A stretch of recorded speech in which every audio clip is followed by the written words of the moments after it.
जय हिंद विद्यार्थी मित्रांनो. होमगार्ड आता डायरेक्ट पोलीस खात्यामध्ये येणार का? तर अतिशय महत्त्वाचे अपडेट आहे. त्याचबरोबर या गोष्टींचा आपल्या पोलीस भरती 2026 वरती काय इफेक्ट होणार आहे, हे देखील आपलं बघणं खूप गरजेचं आहे. ज्या महिला चालक अंमलदार आहेत, तर त्या आता डायरेक्ट पोलीस कॉन्स्टेबल होणार का? तर हे 2 ते 3 मुद्दे आपण या व्हिडिओमध्ये अतिशय कमी वेळात कव्हर करणार आहे. तर व्हिडिओ शेवटपर्यंत बघून घ्या. तत्पूर्वी भरपूर विद्यार्थ्यांनी टेलिग्राम चॅनल अजून जॉइन केलेलं नाही, तर डिस्क्रिप्शनमध्ये लिंक आहे, टेलिग्राम चॅनल जॉइन करून घ्या. सर्वप्रथम आपण बघूया की राज्यातील होमगार्ड हे महाराष्ट्र पोलीस प्रशासनात काम करणार का? ही बातमी मला तरी अगदी अचूक वाटते. कारण आपण बघितलेलं आहे की काल एक न्यूजमध्ये देखील आलं होतं की महाराष्ट्रातील पोलिसांचा जे चालक पदासाठी आहेत, त्यामध्ये खूप मनुष्यबळाची कमतरता असल्यामुळे आता होमगार्ड जवान देखील महाराष्ट्र पोलीसमध्ये चालक पदावरती येतील आणि 6-6 महिन्याचे त्यांचे टर्न असतील. अशा संदर्भातील अपडेट होती. ही अतिशय आनंदाची बातमी आहे, खास करून होमगार्ड बांधवांसाठी. कारण मध्यंतरी एक विषय मुद्दा चर्चेत होता, की महिला पोलीस अंमलदार जे की चालक पदासाठी आहेत, तर त्यांच्या विविध समस्या होत्या. त्या त्या समस्या लक्षात घेऊन ह्या गोष्टी करण्यात आलेल्या असाव्यात. अतिशय चांगला निर्णय हा राज्य सरकारचा. त्याचबरोबर होमगार्डांचं प्रति 1300 होमगार्ड यांचं प्रशिक्षण घेतलं जाईल आणि त्यांना 6-6 महिन्याच्या टप्प्यातून देतात का अजून काही यात नियमावलीमध्ये बदल करतात, आता हे बघणं गरजेचं आहे.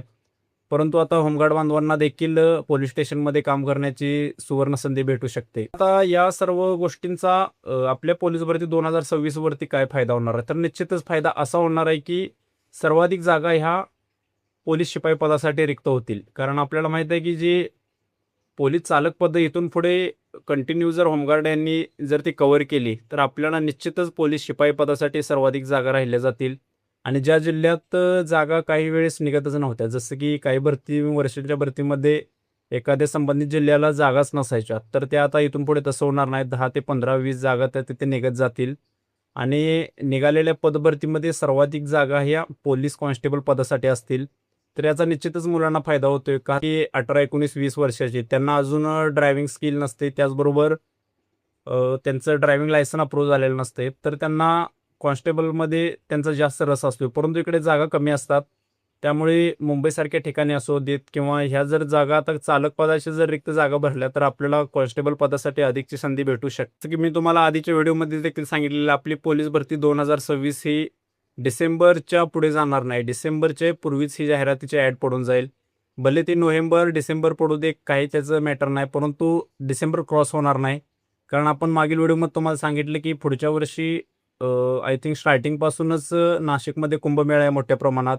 डिसेंबरमध्ये स्थानिक स्वराज संस्थेच्या उर्वरित काही जिल्हा परिषद आणि पंचायत समितीच्या निवडणुका देखील आहेत, जे की मागच्या पेंडिंग होत्या, त्या आता या कव्हर करण्याचे सक्त आदेश आहेत त्यांना. आणि तिसरा मुद्दा असा आहे की डिसेंबरमध्ये हिवाळी अधिवेशन. तर एक 2 ते 3 मुद्दे असे आहेत ज्यामध्ये भरती ही यावर्षीच, भले यावर्षीच अखेरपर्यंत 100% जाहिरात पडू शकते.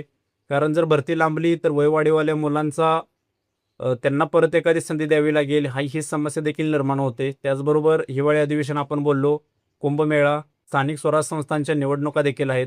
तर हे भरपूर विविध कारणे आहेत जेणेकरून भरती आपली पूर्ववत होऊ शकते. आपली तयारी पूर्णपणे परिपूर्ण करून घ्यायची आहे.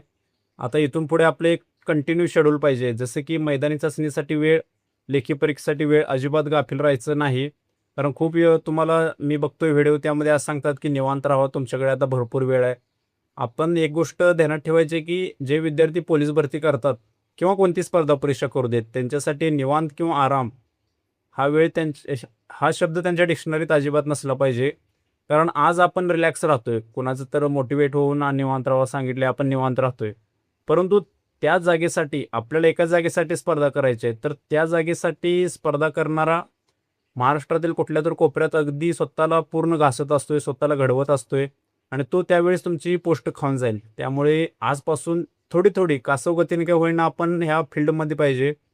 आपण मैदानी चाचणीच्या फ्लोमध्ये पाहिजे. त्याचबरोबर लेखी परीक्षांचा सराव, टेस्ट सोडवणं किंवा चालू घडामोडी आत्तापासूनच अपडेटेड आपल्या टेलिग्राम चॅनलवर आपण प्रत्येक दिवसानुसार चालू घडामोडी, त्याचबरोबर जे की फक्त पोलीस भरतीच्या अनुषंगाने महत्त्वाचा जो अभ्यासक्रम आहे तोच अगदी देतोय. तर तो चॅनल देखील तुम्ही लवकरात लवकर जॉईन करायचा, कारण त्यावर देखील आपण लिमिटेडच मुले घेणार आहोत.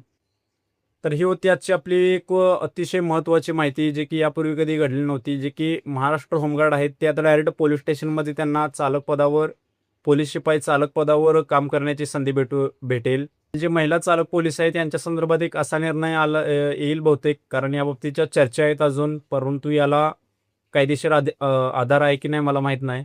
आणि जे महिला पोलीस चालक आहेत त्यांना जर चालकमधून जर त्या भरती झाल्या, तर ते 5 वर्ष सेवा देतील. त्यानंतर पोलीस शिपाई पदासाठी डायरेक्ट पोलीस चालकमधून पोलीस शिपाईमध्ये येतील, अशा एक चर्चा आहेत. परंतु याला कायदेशीर कितपत आधार आहे ह्या गोष्टीची मला देखील कल्पना नाही.